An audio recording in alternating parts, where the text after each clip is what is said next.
All right, so we're currently, for those who are not watching, we're currently playing an enemy north, and I don't have an opponent, so I'm doing this deck, and I'm gonna put it on YouTube, and hopefully people who have been talking about Mechikabura will benefit from this, and I'll kind of talk about how you can be more successful than I am.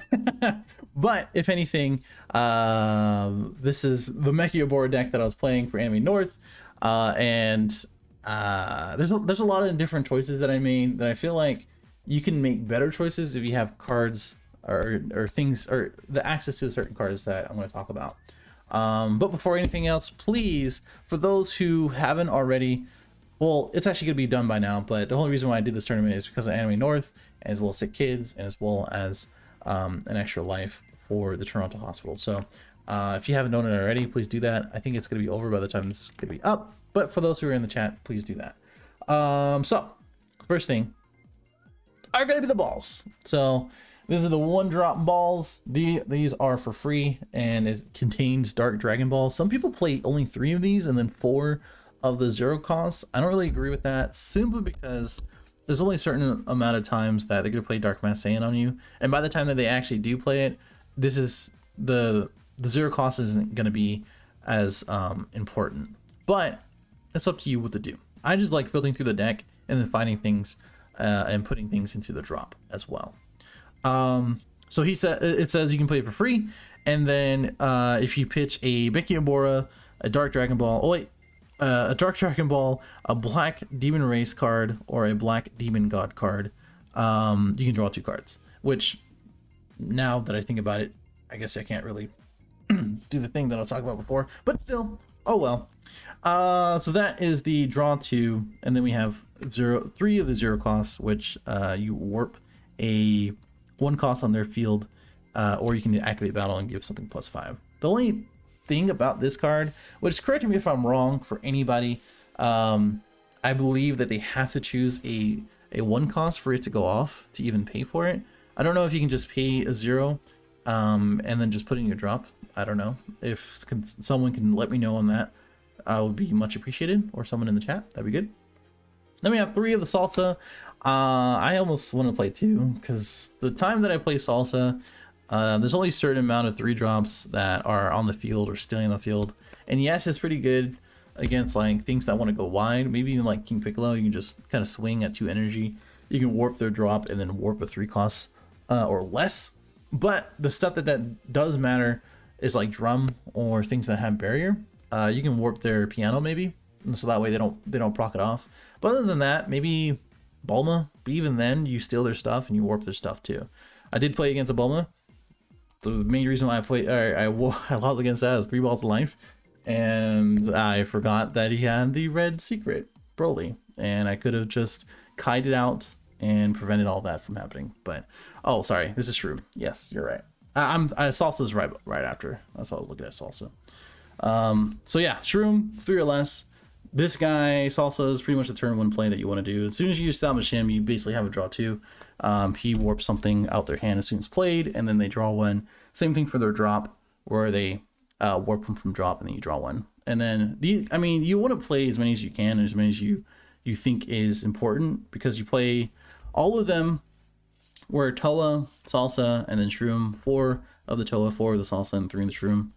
You basically want to awaken turn 2 as soon as possible. Turn 1 you can kind of do if you have balls in hand already, but I don't think that's necessary, because most of the time in this deck anyway, you're charging, playing Kiku, getting a ball, and then passing, and then they swing. You can combo out the ball, so that way you're not taking that life. Most of the time, if you look through the deck with your Kiku and then get the ball, you can find out how many you have as far as in life or in deck. Majority of the time, you're probably gonna have like 5 to 6 in deck, because this is a 55 card deck, I want to say. So less likely, even though in the 2 rounds I had 3 and 4, so that was great. I think the other thing is that, yeah, you just want to just combo out. If you know you don't have that many balls in life, you just take it and just an extra card in hand. And we'll talk about that a little bit more. But Poutine, basically a topo, 4 of them is pretty important. A good amount of decks do go wide, or at least want to attack a lot. It did help against the Goku lineage matchup. I mean, just made him rethink his avenues and count out the cards he had. I think he could have got that if he swung through it. But I had a blocker and a couple super combos in hand, so I don't think he would have won that turn. But four balls in life, man, that really hurt. Poutine, you bottom deck a 4-star ball and you get it back for kick Q. You can bottom deck a Deborah, you can get it back for kick Q. You can bottom deck any of these guys that you don't really need for that turn, or any of the higher cost stuff. And then we have Deeping God Toa, where whatchamacallit, that's room fixing a post. No, I got it wrong. This is the super combo that got added. It's just a Sparking 5 super combo. You can pitch it with the 1-drop, but it's not really that optimal. It's like the literal last resort. You might as well just pass the turn and then just save your super combo, or just use it on their turn if they attack. Majority of the time it's gonna be live turn 2. Not much to talk about it. It has the streets and some of the stuff that searches it out. It's pretty nice. I just don't play it. And then Kick Q. So I used it because I like the recurring engine, and I like some of the interactions that it has. Knowing that the 1-drop doesn't pitch the 3-drop Deborah, whoops, it's kind of annoying. But the real thing about it is that you play the 4-star balls with the Kiku, and then anything that you take on their field is negated for the turn for the skills, and you can use that as a +10 for free. So not only that, you can bottom deck and get it back, and you just don't neg anything when you use the leader effect, but also when you take something, you can swing, let's say with a 4-cost 20k, which is pretty common, like a Topo or the 4-drop Vegeta negate. You can swing with it, you can combo this, and you get a 30k right after that. Eric said, play 2. Yeah, play 2, and then I only have 1 in deck and 1 in life. It happened twice now. Play 3. Play 3 is the move here. Just take out something else. And then Deborah 3-drop. Originally I thought you can pitch it with the 1-drop, but because it is the demon realm race, but it has to be a black one, so you can't use it. But you can use it for combo power. That's the reason why I didn't play the black one. And just the traits, and it's on theme, so that's nice too.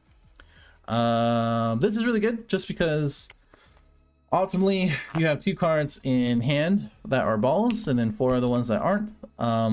You use Kid Q to get the 4-star, you pass the turn, or if you're going second, you get 4 in the drop, and then the second turn you use one of these guys for 1 energy, you use a Mechikabura for 2 more, then you have 7 in drop if the math is all there, if you're lucky enough. And then you get another ball, you awaken, you tap 2, you get a skillless out, and then you start swinging with 15Ks and a 30K, and then whatever else that they play on field. That's basically what it is. Yeah, that's it.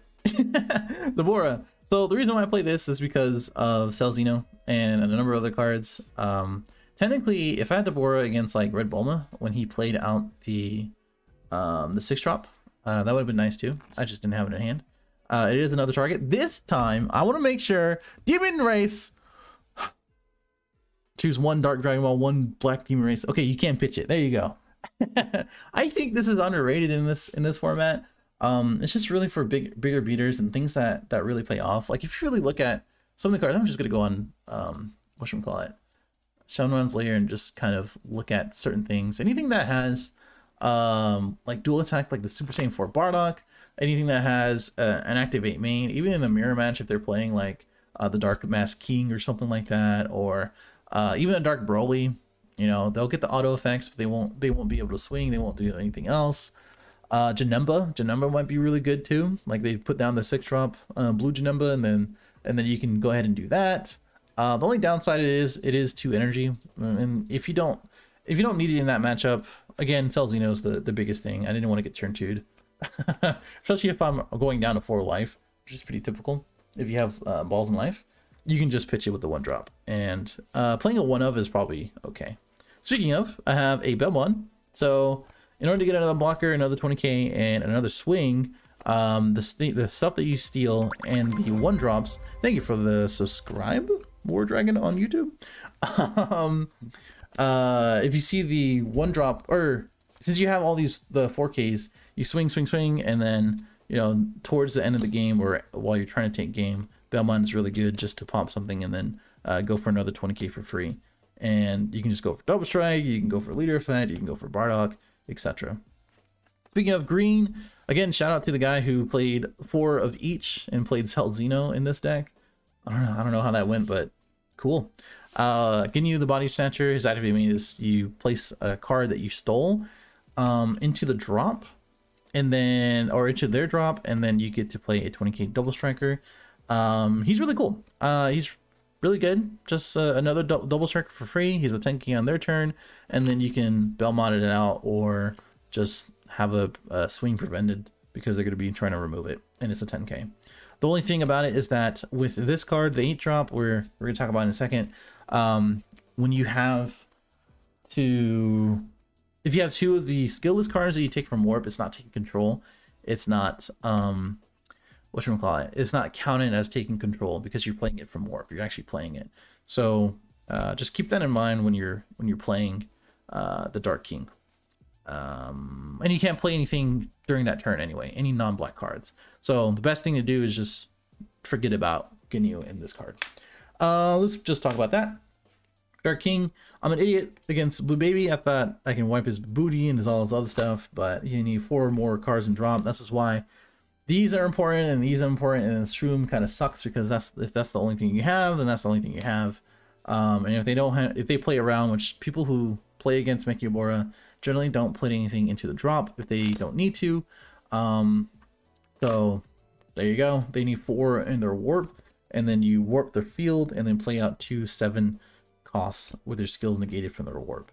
So against Dark Broly is really good. Didn't play any, so that sucks. But 20Ks and 25Ks are usually the targets if they don't have 30Ks. And then you pay for 4 if your leader card is Mechikabura. You do the same thing for Dark Mask King. It's really good against Blue Baby if they don't play the Boo. If they play the Boo, you swing and then it's gone. And then you forget your auto. But his auto is send up 2 cards from their opponent's battle, or 2 battle cards from their drop into a warp. And they have 10 or more, you switch to active. And then if they counter something with this card, doesn't matter what it is, they have to warp a life, which is pretty important for taking game for sure. And then if your leader card is black and your opponent has 3 or more in a warp, you pay 4 and you get to play it.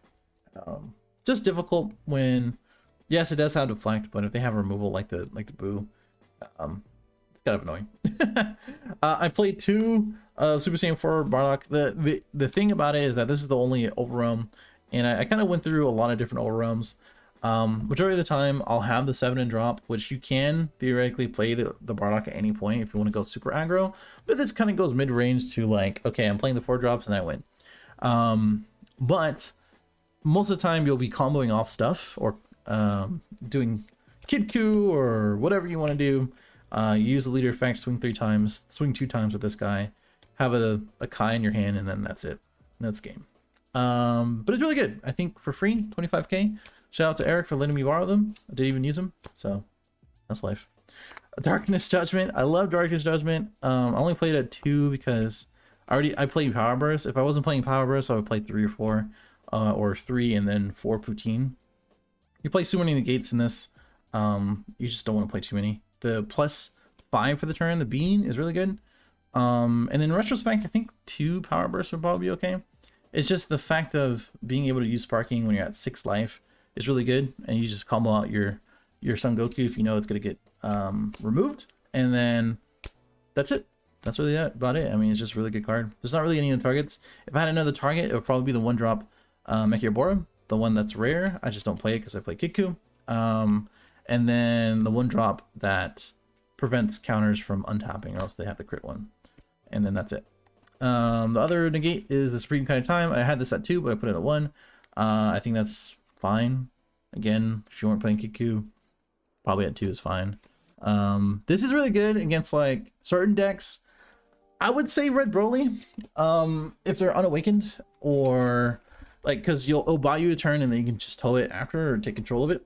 And then stuff like the Red Broly or the Bulma deck that I had or went against, the 6-drop Gogeta, if you warp that, which I should have done. I'm just an idiot today, man. Why are you guys watching me? Kai will warp it and then it'll come back at the end of turn. It'll negate the skills as well. And then that's it. I mean, it's just really good just to prevent an attack. I talked about it many times before in previous decks and videos. And then the one of the Center on Risk Granter, shout out to Christian, thank you for that. He's good if you know that it's not going to get counterplayed. Even if they freeze it, it still goes off. You draw 2 if you have Sparking, and you give your leader triple strike at 15k, so it becomes a 30k triple attack or triple strike. Haven't really got to that point, but it's really good. Otherwise, you can just draw 2, untap 4, or you can play a 3 or less for your drop, which could be a skill list if you really wanted to, if you really need that next attack.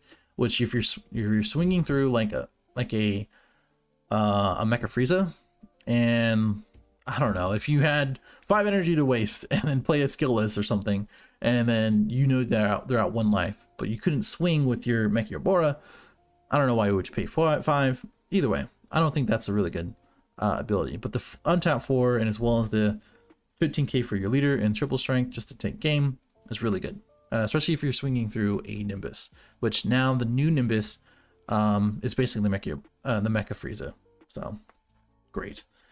And then we have a Kai and then Lineage. If you have Kai, the actual secret rare Kai, then I would probably play that. This is just good for, like, again, certain matchups, different things. I took the 5-drop Boo baby. He was a little shook, but I mean, didn't really make too much difference.